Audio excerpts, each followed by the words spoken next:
Yes, nongeye kubaha ikaze rero nk'ibisanzwe akaba ari Mr. Ture kuri buri munota TV. Uyu munsi rero n'abatindiye ngiye kukubwira software skills cyangwa se ubumenyi ukeneye mu ikoranabuhanga. Ukeneye kumenya kuri computer, ubumenyi buzagufasha, buzaguhesha amahirwe menshi yo kuba wabona akazi. Ubu bumenyi rero iyo ugiye mu kizamini hanyuma rero bakareba CV yawe bagasanga ubumenyi burimo, my dear friend, bufite amahirwe menshi n'ubumenyi ugomba kubuzi kuri computer. Yes, ubwo bumenyi rero buzaguhesha amahirwe. Ubumenyi ni ubuhe rero?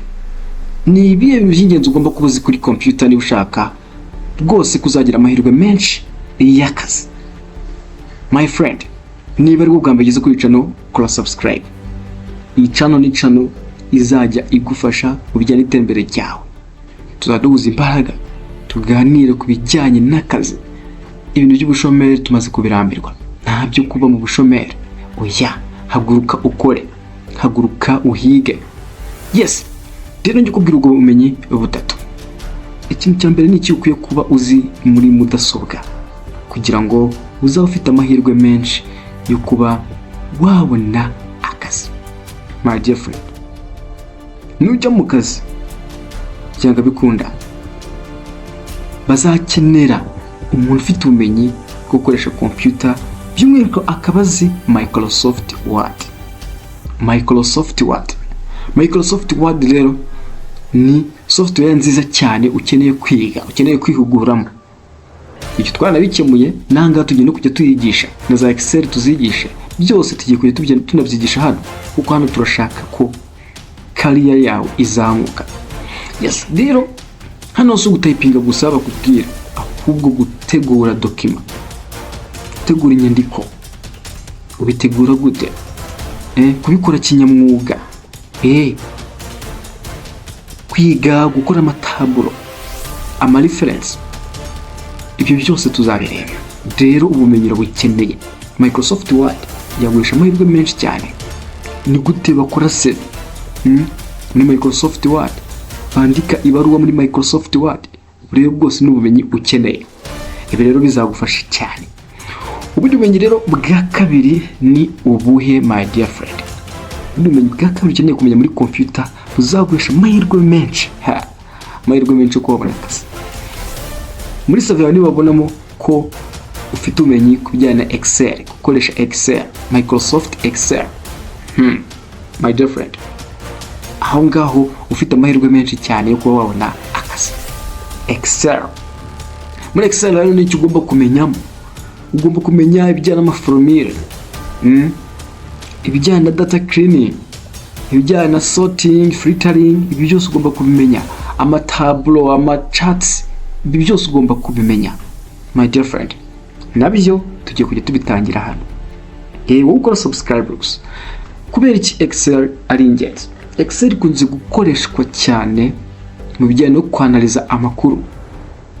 Rero iyo ugiye mu kizamini cy'akazi bakara muri CV bagasanga ko ufite ubumenyi bwa Excel, biguhesha amahirwe menshi cyane. Kandi niba ufite ubwo bumenyi koko ntuzanabyibagirwe kubishyira muri CV. Babisome babibone ko ufite ubwo bumenyi.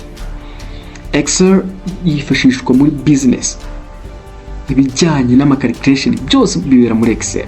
Ni mpamvu rero Excel, my dear friend, ugomba kuyitoza. Excel ni ingenzi cyane. Ikintu cya gatatu rero abantu benshi birengagiza ariko gikomeye cyane usanga kibuza benshi n'amahirwe yo kubona akazi, my dear friend, kutamenya gukoresha email. Niba uzi gukoresha email mu buryo bwa kinyamwuga, my dear friend, umenye ko ufite amahirwe menshi yo kuba wabona akazi.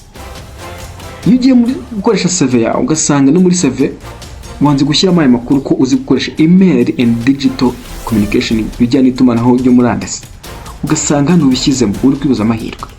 Rero ubumenyi ni ikintu cy'ingenzi cyane, ugomba kubishyira nabwo muri CV yawe.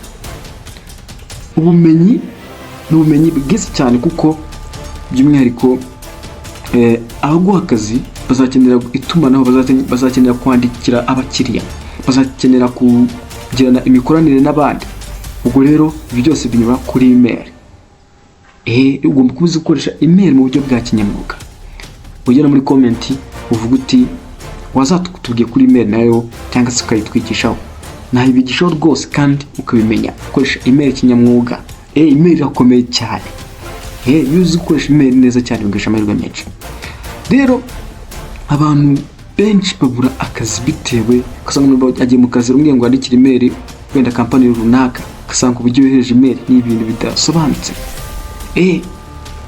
Kiga ibyitwa ama attachments cyangwa se naming conventions. Attachments kutohereza document, ikindi gutegura za kalendari, ikindi gukoresha za Google Workspace, za Outlook Basic. Ibyo byose ukabimenya, byose tuzabireba. Wowe mbwire muri comment uti ngewe ntabwo mfiteho ubwo bumenyi, uzatubwira. Ubumenyi rero my dear friend, niba ushaka akazi, ubwo bumenyi utangire ubwitoze my dear friend. Tangire ubwitoze. Ikindi kintu cya kane rero, ubundi bumenyi bwa kane ukwiye kumenya gukoresha muri mudasobwa cyangwa se muri telefone ho nta kibazo my dear friend, Google Workspace. Google Workspace harimo ibintu byinshi, document, sheets, gukora ama forms, kwa kundi umuntu yohereza Google form. Ibi byose ugomba kubyiga. Umuntu agakoreza Google form.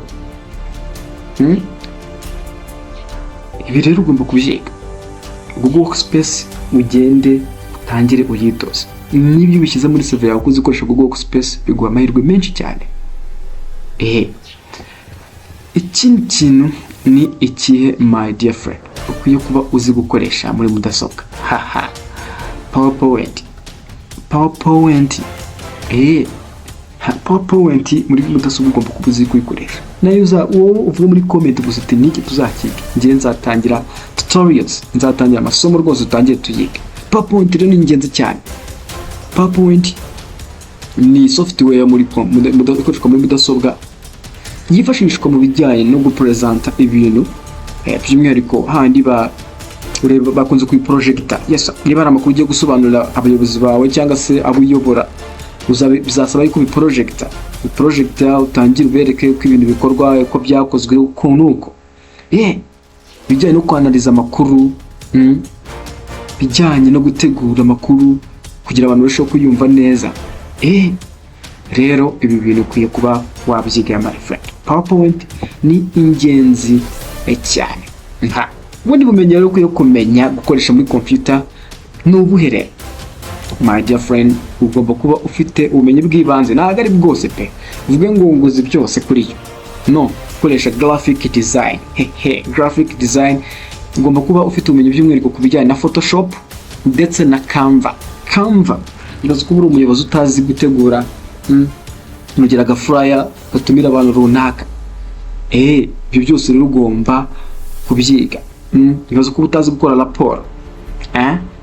Niba uri wenda mu nshingano zo kuba wakamamaza cyangwa itumanaho, ibi bintu ugomba kuba ubizi, ushobora kuzajya amahirwe yako kazi. Rero ubumenyi barabukunda cyane. Yes my dear friend, barabukunda cyane. Yes. Ikindi kintu rero ni ikihe my dear friend?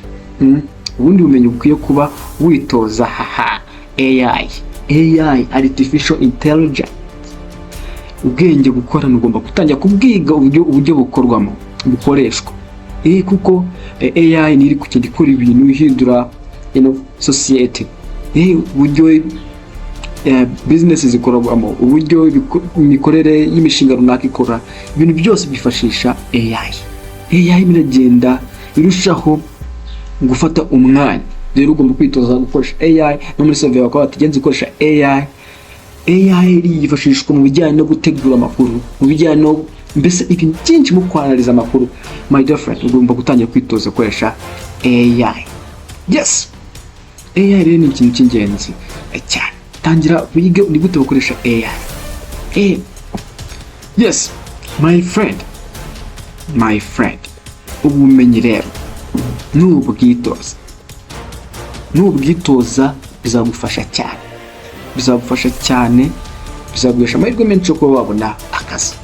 nujya ku kazi rwose ukavuga ko ufite ubwo bumenyi, haha my dear friend, uzafite amahirwe menshi cyane mu gihe ku kazi kazaba rwose gasaba ibyo.